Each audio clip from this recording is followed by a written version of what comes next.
the architecture of thought.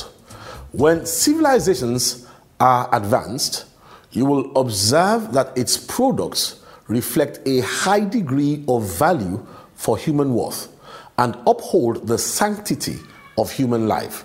Take a street scene in any African state and check whether its road construction details factor a separation of ongoing and incoming traffic.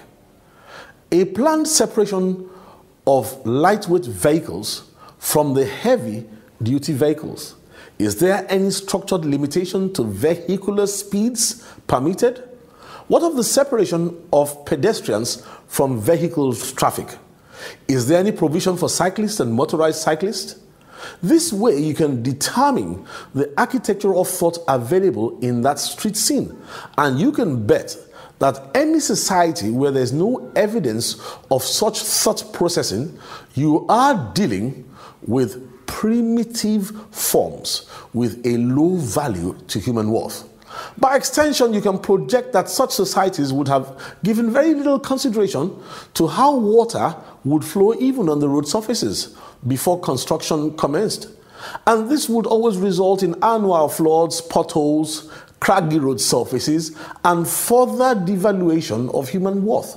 So the next time you step into a city for the first time, don't count the skyscrapers, the cars, the suites, or flat screen TVs. Just run the architecture of thought test to assess the degree of civilization available.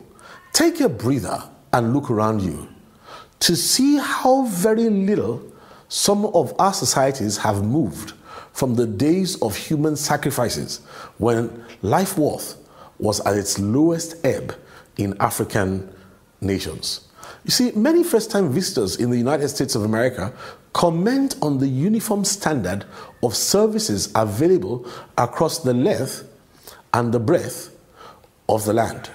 Well, America, like Africa, is a fractal because fractals are products of architecture of thought, just that one of the mathematical sets is an expanding symmetry of success, while the other is an expanding symmetry of failure. Africa has to step back and to do the math, to stop celebrating failure as a success.